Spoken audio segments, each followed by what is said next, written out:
Bereshith bara Elohim eighth Hashemayim with eighth haaretz.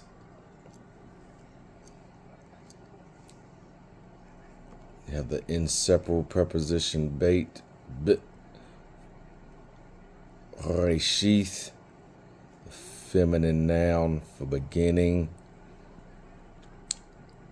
bara, for it is the cow perfect 3ms, pretty much the lexical form. Third aleph verb, Elohim, masculine plural verb. Masculine plural noun of Eloah. Eighth is the sign of the accusative or definite, the marker, definite direct object marker.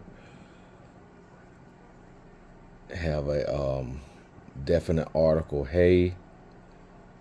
You have the dual masculine noun, Shemayim, for skies, with the coordinating conjunction. Eighth, the sign of the accusative,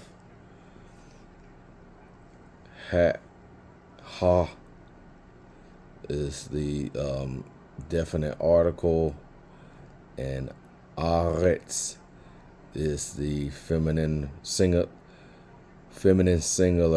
noun for land. This video is simply about the sign of the accusative, the nota accusativi in Latin.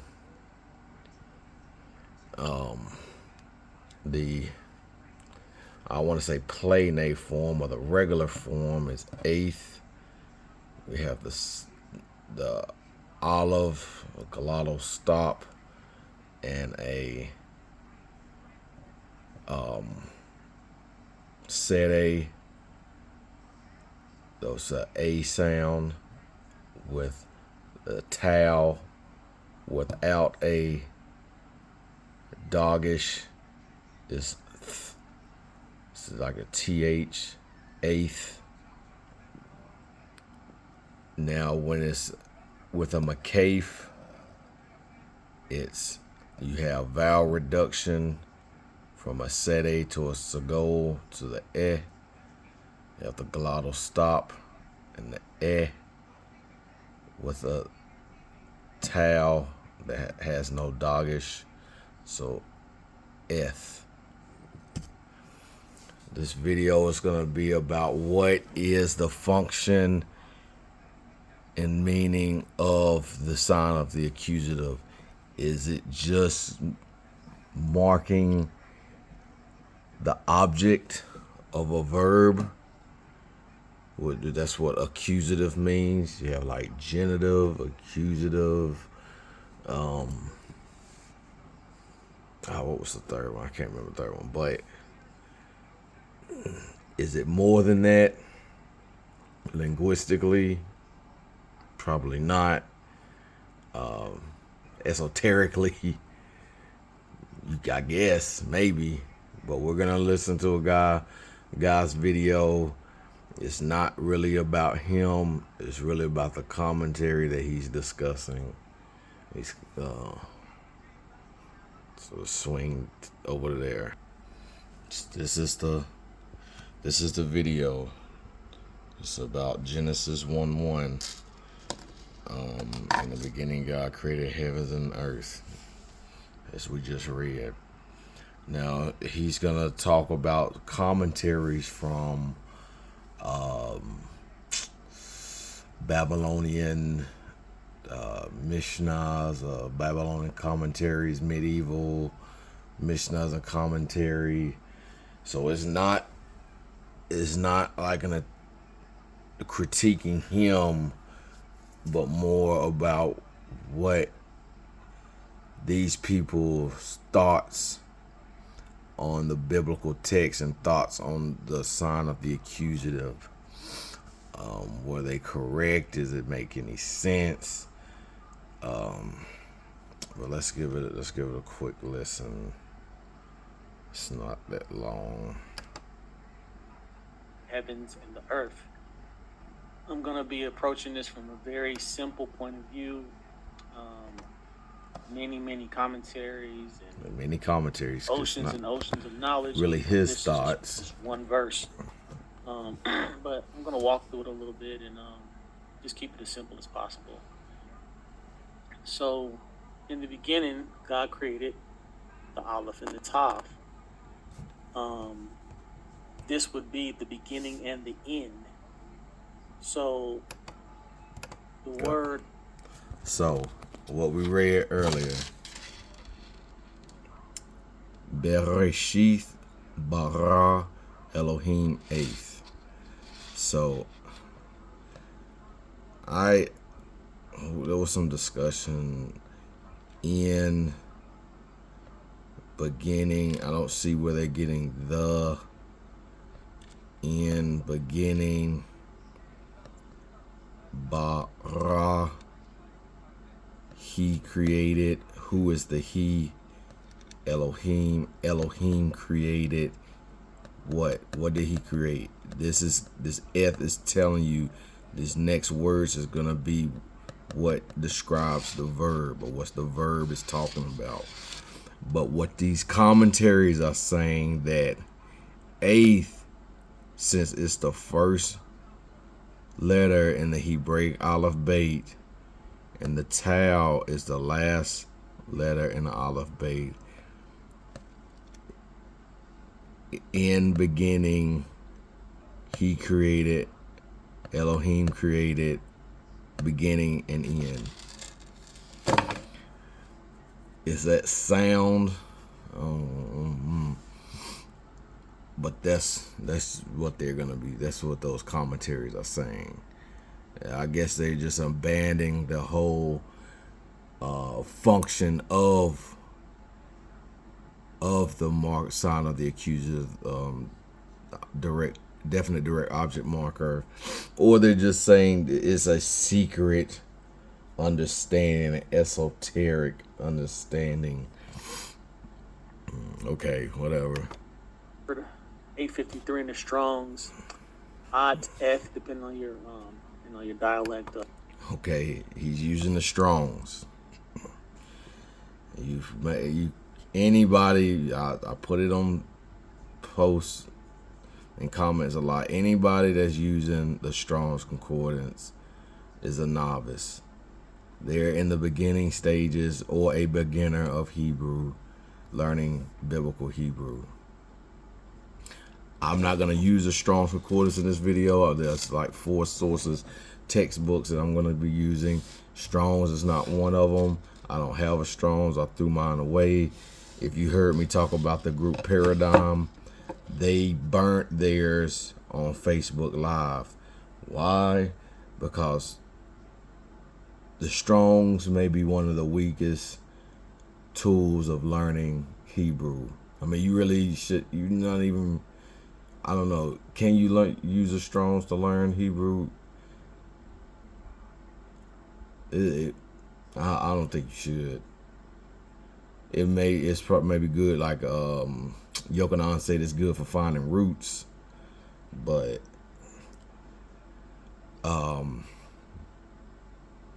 Strong's Concordance is a very weak tool. Shouldn't be used. It was right by saying this is an untranslatable marker of the accusative. Accusative meaning like, what's the noun talking about? And he just said eighth, or did he say oth, or eight, ot, or et? Now I don't see a comments, so I don't see where he's getting from. It's a set A. It makes an A sound. And when he said eth, okay, with the sago, but I don't see a makaf. So that another reason to like kind of pause with what he's saying. All right, let's get back to it. Strong's Concordance, untranslatable mark of the accusative case. Yep. So I said I was going to keep this simple, but there is one secret that I An want to point esoteric out. secret. Bereshit bara Elohim at. So He said bara. Bara. But he said bara. Like, let me borrow some flour. Let me borrow some sugar. Bara. There's two comments. The third depending on how deep of a level that you're in, if you're beginner in Hebrew, you probably won't understand this, but grab some. All right, let's listen to this. I'm gonna keep this simple, but there is one secret that I wanted to point out. Bereshit bara Elohim at. So depending on how deep of a level that you're in, if you're beginner in Hebrew. He said, depending on what level you're in, if you're a beginner in Hebrew. You probably won't understand this, but grab some dictionaries, grab some commentaries, you'll understand. You probably won't understand this, but grab some dictionaries, grab some commentaries. If you're trying to learn biblical Hebrew, since that's what we're talking about, a dictionary makes sense. Commentary, I don't know if a commentary would make sense on trying to learn the language, learn the rules and the behavior and the verbal system and the other like the participles and the infinitives. I don't know if a commentary is what you need. But let's listen to what he said one more time. Deep of a level that you're in, if you're. I said I was going to keep this simple, but there is one secret that I wanted to point out. Bereshit bara Elohim at. Bara. So depending on how deep of a level that you're in. Depending on how deep of a level you're in. If you're beginning. Beginner in Hebrew. Beginner in Hebrew, right? So why would he say that? Does he know Hebrew to make this statement? Like, why would you say that? Why are you saying that? Let's see if he knows Hebrew. Now, this is from another video. It's a different video, an older video, just by a couple weeks from the video that, maybe even a couple days from the video that we just went to, the one in question. And in the comment section, in the video he said something about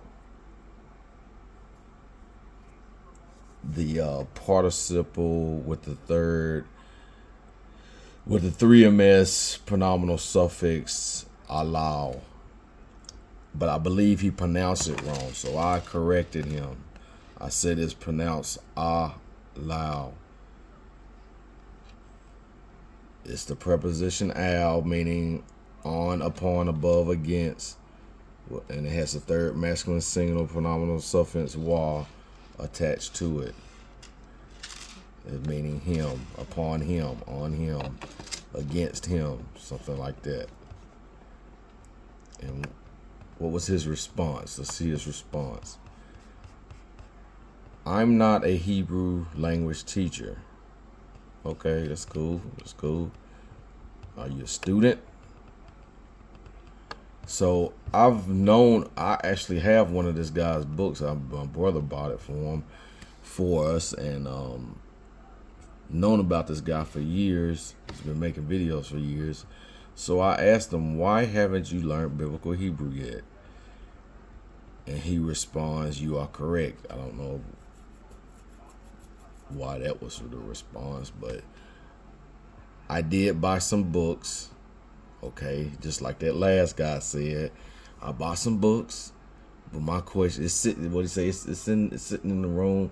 But did you pick it up? Did you stay dedicated? And I took a class. Wow. I mean, seriously, you were afforded. You were able to do what a lot of people weren't. I'm imagining that you're in an actual classroom setting, maybe. You have a teacher helping the students understand. Being personable, but the schedule was hard to maintain. Still learning the language. Okay, I can understand about the schedule, especially post COVID. I mean, me personally, the reason why I haven't been making videos like I wanted to is because I'm working so many hours. I can understand that, but why would you make a state if you're admitting you don't know the language? You could not maintain, you couldn't learn it. Why are you making this statement? Case.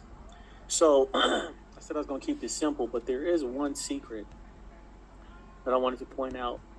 Bereshit bara Elohim at. So depending on, how deep of a level that This statement. Why are you making this statement?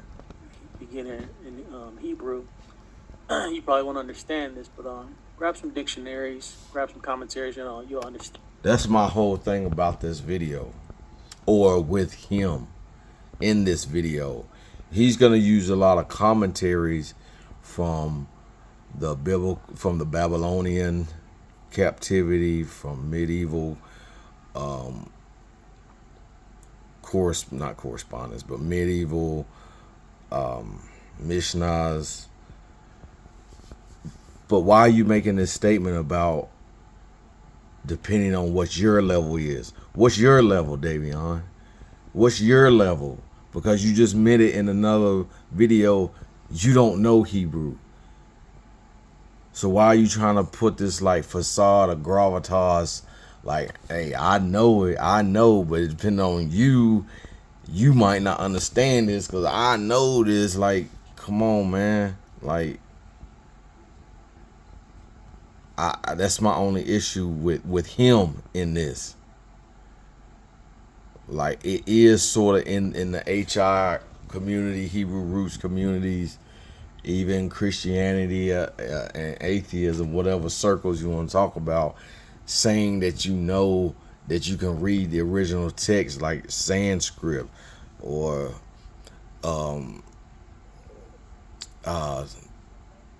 what can I say? Quranic Arabic. I don't know why. Sumerian, Akkadian, saying that you can read these sort of gives an air of superiority. Even if that's not your intentions, people may say, oh man, this guy knows what he's talking about. So I didn't like that statement. And we seen that you admitted you don't know Hebrew. And one way I can tell that you don't know is you pronounce this at, when there is no comments right there. So let's go see what these four sources that I'm gonna use says about the sign of the accusative. So I'm gonna use a grammar for biblical Hebrew by C.L. Sale. I already had the page marked. The marker of the definite direct object. Definite direct object marker. Almost always in Hebrew prose, and less commonly in poetry. An untranslatable particle, eighth, same thing that the Strong's says, it's an untranslatable marker, is used to mark the definite direct object of a verb. So that's its function. Its function is to mark the definite direct object of a verb. A noun is said to be definite when it is a proper name, a noun with a definite article, or a noun with a pronominal suffix. Okay, all right. So, Sholeach eth Moshe. So, this is a masculine singular active participle, the cow active participle. They have a furtive pathak before the guttural. So it's like sending. This is the verb, sending. Who or what? Like I think in last video, when I get to eighth, I like to say who or what or whatever needs to be for the verb. So sending who, sending what, Moshe. What's it say? Sending Moses. Sholeach eth ha'abed was sending the servant. Is that what it is? Oh, well, let's see it right now.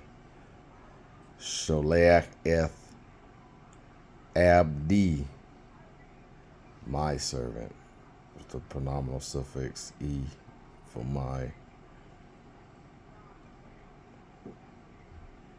Ebed, ha'ebed. I'm not sure how I pronounce that, but ha'ebed.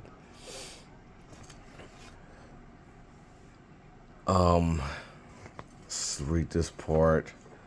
Note the marker of the definite object looks like the preposition eighth. Okay.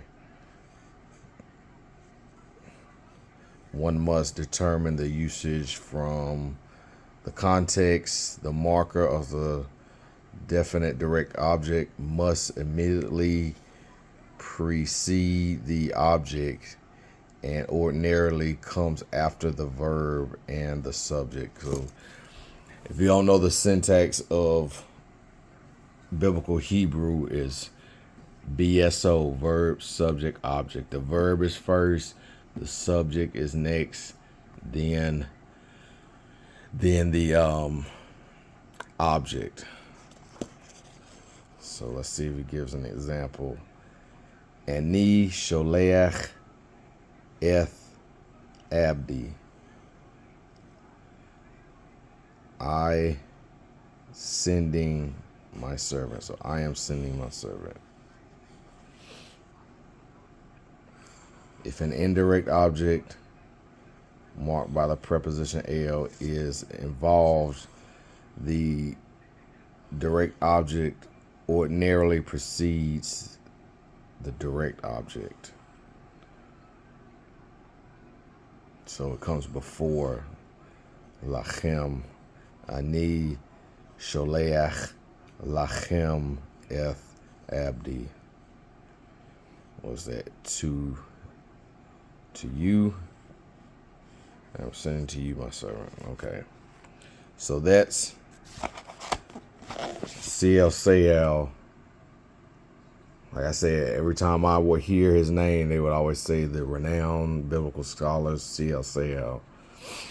What he says, the function of the sign of the accusative, the nota accusativi, is that it is used to mark the definite direct object of a verb. And it's an untranslatable particle. Next, we're going to go out of the Introducing Biblical Hebrew, Alan P. Ross. Lesson 10, sign of the accusative. The particle eighth or eth, vowel reduction of McCafe, is the sign of the accusative. It is normally written before the direct object of a verb whenever the object is a definite noun, i.e. when it has an article or is a proper noun. I don't know why he didn't put when there's a suffix. If the object is compound, the particle may precede each object. Like in Genesis 1:1, where there was two signs of accusative. Eighth Hashemayim with eighth Haaretz. If the object is the sign may be written in either of its forms. So Shaphat, Ha'ish, eighth Ha'am, Eth Ha'am. So maybe that's in the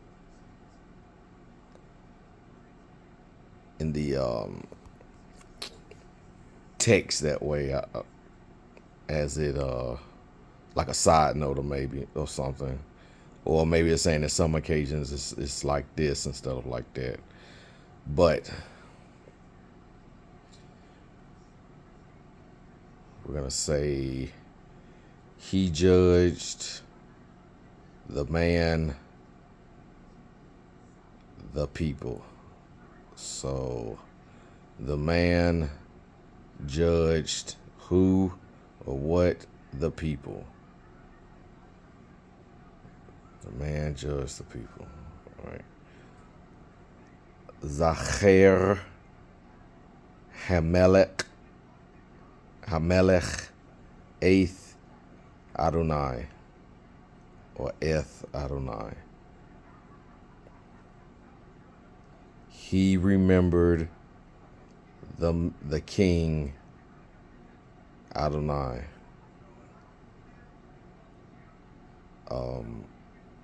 The king remembered who or what? Adonai. The king remembered Adonai. Because the verb is first. Then the subject, then the object. Let's just read over this real quick, just a few points. The normal word order for the verbal sentence is verb, subject, object, VSO. In English is SVO, subject, verb, object. If the word order is rearranged, it's for emphasis. The first word in the sentence usually receives the emphasis. As a general rule, however, the verb comes first. Kabatz Adonai Eth Ha'am. The Lord gathered the people. Zacher Hamelech Eth Ha'ebed. The king remembered the servant. All right. The verb agrees with the subject and person, number, and gender. If no subject is stated, the pronominal subject or the inflection ending of the verb serves as the subject. So that's like when we read the scriptures and we say the verb right here is bara. So the inflection is third masculine singular, he. So that's why when I read, I'll say Bereshith. Well, I'm gonna say in beginning he made. Then I ask the question, who is the he? Elohim. Elohim made what? What did he make? The skies, and what else did he make? the ground, the land. So it's the verbs have a natural in Semitic languages. Verbs have a natural inflection. So we'll go into BDB. I had it marked for eighth. Let's go down to definition. As mark of the accusative, prefix to whatever that is, the defined either by the article or by the genitive or pronominal affix or suffix, or in virtue of being a proper noun. So it's just a mark of accusative. And it's saying the three ways it's verb or a noun is definite. Mark of accusative in other relations than that of a direct object to a verb. With verbs of motion, I guess it's used rarely, denoting time or duration, also very rare. Expressing the accusative of limitations, that's rare. It says chiefly, number 3, chiefly in an inferior or later style. Eighth or we eighth is used irregularly, partially as it would seem to give greater definiteness. So especially we eighth at the mention of a new subject, when it may sometimes be rendered as regards.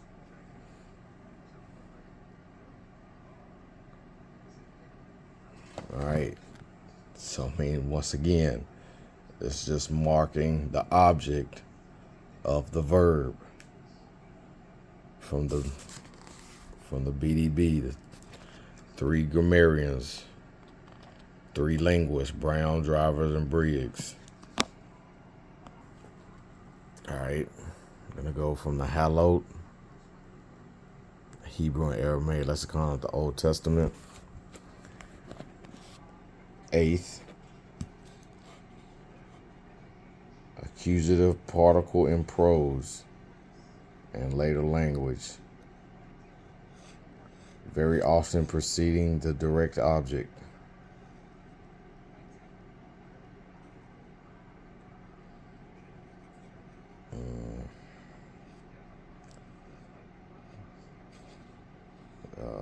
One other.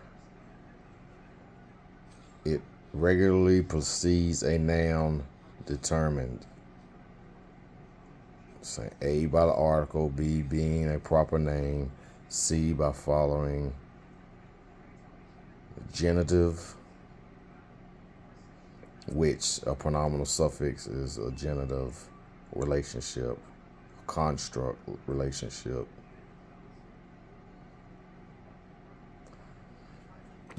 So I mean, it's that clear cut. There's 2 lexicons, 2 textbooks. Now we're gonna go to the last one, which is an introduction to biblical Hebrew syntax by Bruce K. Waltke and M. O'Connor. And I think in one video I said you can there's some great sources and great tools on YouTube that you can find. There's a professor, there's a scholar, Dr. Kip. He helped translate. I hope I'm not giving him too much credit, but I believe he helped translate the Dead Sea Scrolls. But I was talking to him in the comment section, and I think he referred a book to me, and I was like, yeah, I have that. And I told him I also have the Introduction to Biblical Hebrew Syntax by these authors, and I was like, to be honest, it's kind of above my head. And he said, yeah, I wouldn't imagine that. It's the book we used in grad school.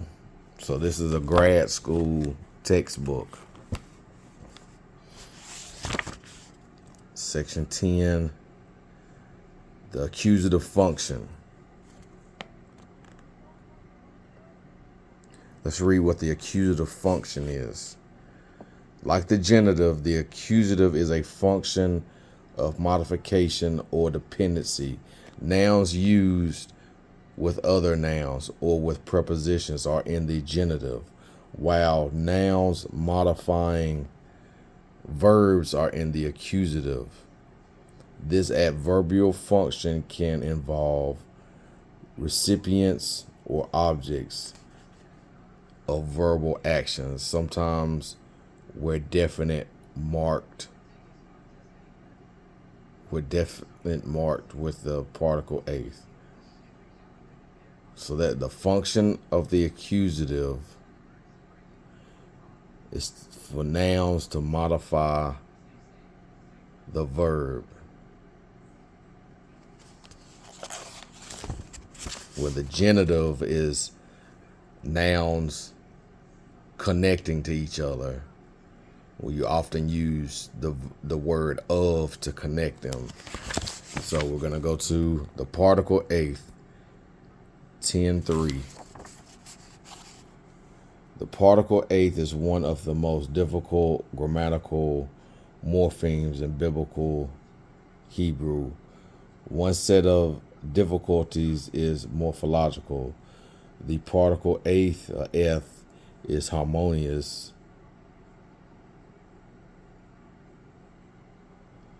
with eighth or eth, the preposition with, except with pronominal suffixes. With these, the particle base, oath, et. These the examples. While the preposition, okay, wait.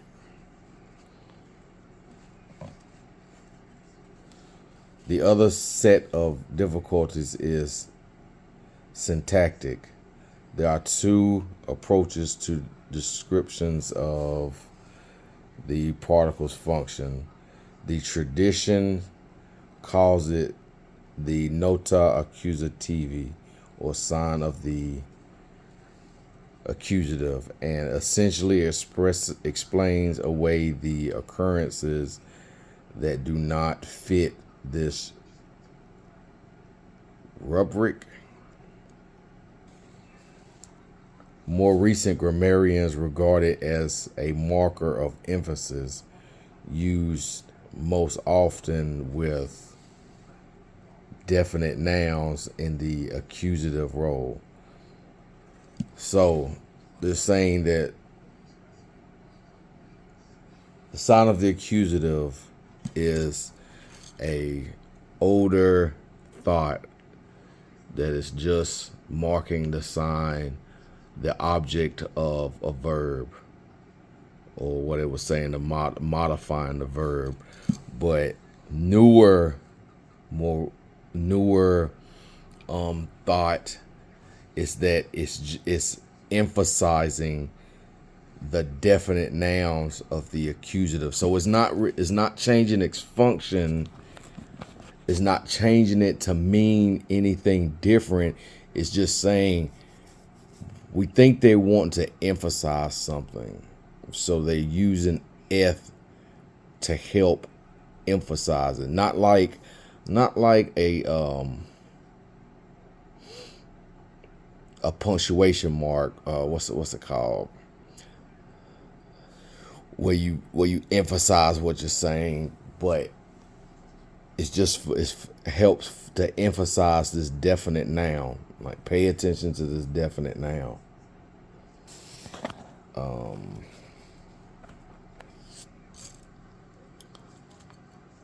not gonna really go more into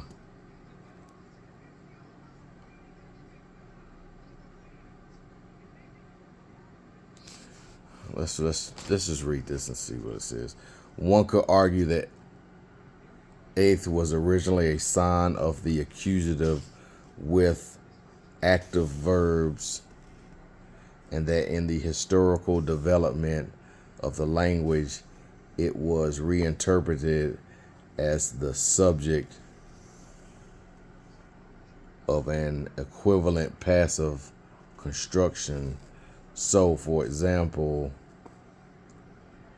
Yalad Tenoch Eth Yi Rad, Enoch begat Arad. Arad is equivalent to Wait a minute, I don't have to read it from the book.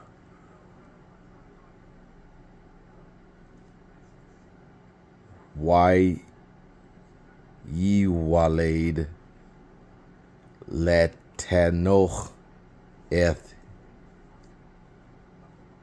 Erad. To Enoch was born Arad. This gave rise, the argument would continue. What?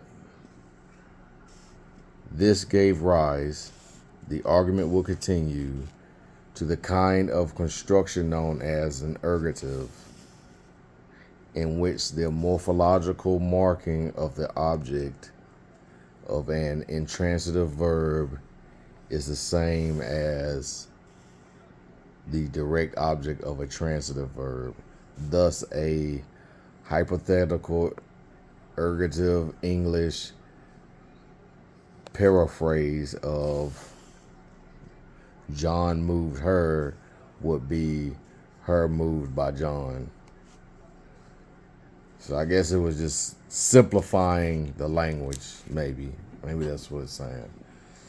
Just like Dr. Kip said, some of it's kind of over my head. But I think we said before, language naturally tries to simplify. It tries, the parts of language that are harder to use sort of fade away. Words that are harder or aren't used as much seem to fade away. And what's kind of interesting is that irregular verbs are used more than regular verbs. I think that's kind of interesting. But as language tries to simplify itself, it's like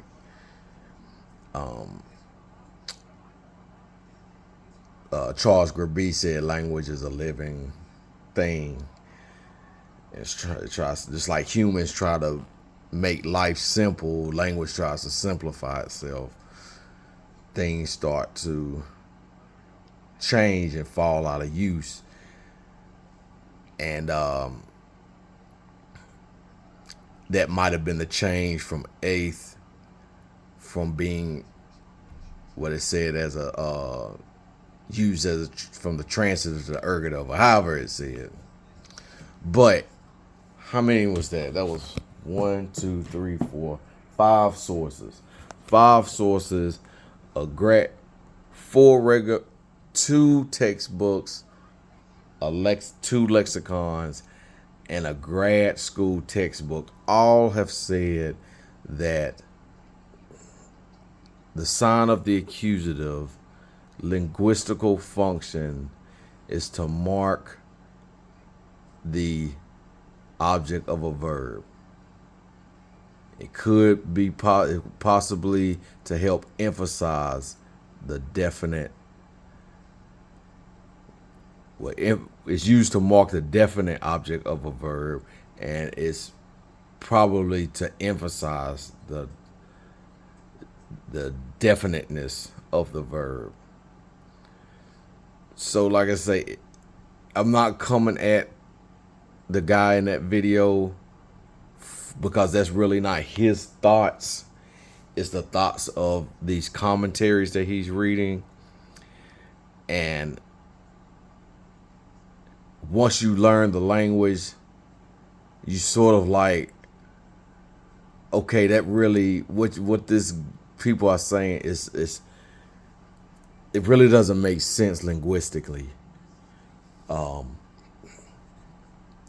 There's one guy we call pseudo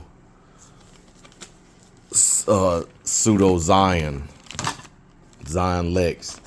He kept putting out there Bereshith bara Elohim, and he was like, in beginning he created Elohim. In the beginning he created Elohim. So there's something above Elohim. Elohim, which we all understand to be, where is it? 2:4, right? Yeah, 2:4. Elohim refers to Adonai, Yod He Wah-He. So there's something above Yod He Wah-He, which my brother sent me a video. Those aren't pseudo Lex's words. They are words from the Zohan or Zohar, whatever you call it, other commentaries putting their thoughts out there, and he's sort of like presenting it as itself. And the brother from California, I remember we was talking, it was on like a 4-way chat or something, talking or FaceTime, and he was like, Zion Lex is getting all this stuff from different commentaries, different missioners. He needs to just put it out there that I'm getting this from such and such. I'm getting this. These are not my own words. These are thoughts from, they probably say who they are, but it's a esoteric, I guess you could say, eclectic, whatever words you want to say, descriptive adjectives you want to use, is not literal to the text. It's like, I don't want to say people using their imaginations, but kind of is. Now, before I close out, I do want to say one thing.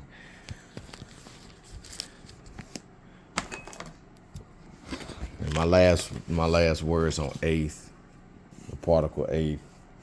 It is just a particle. It is just a particle used to describe, to modify the verb, to show the object of the verb. That's it. If I can find this part, when I was reading through this book gave a history of the development of the Hebrew language as it was known at the time this was published.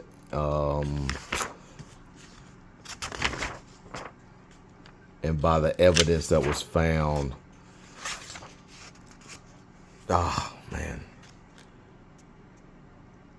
But just a little rant to end this off. Like, people talk about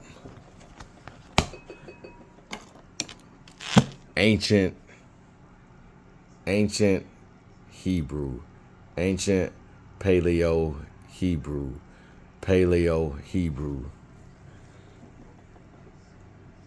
We need dates. We need dates to what you're talking about.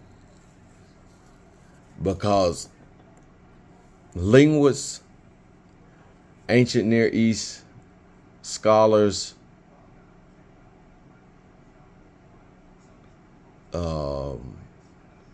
Assyriologists, archaeologists, they know, they've mapped and traced the development of Hebrew. Hebrew is a Canaanite dialect, a language of the land of Canaan. It's like no argument that you can say that it's not. What are your dates for when this ancient Paleo Hebrew was used, and what is your evidence to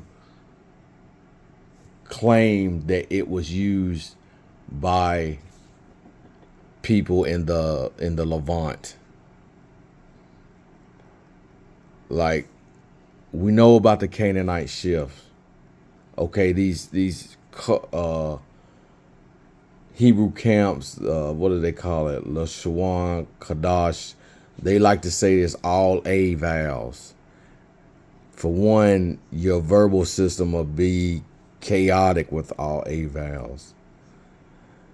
But we know, they know about the Canaanite shift, how A vowels shifted to O vowels, but not in Canaanite dialects, but not in Aramaic, for instance. But in the other Semitic languages, it shifted to an O. They know about case endings, how the Hebrew language used case endings at one point, at some point, for probably centuries. There's evidence in the Hebrew text. There's evidence in I think I was reading it here, the Amarna letters, through Akkadian,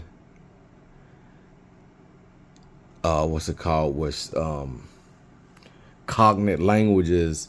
They can see how one language used this, and there's parallels to that in Hebrew. So it's plausible that Hebrew also used that. There's evidence of archaic Hebrew in the Hebraic text. And with the Amarna letters, since there's not a lot of Hebrew evidence, but what they have and what they've been able to date, what are these dates for this Paleo Hebrew? What is the evidence for this Paleo Hebrew, these all A class vowels? And it's not just Hebrew camps, the HI community that believe this. Is also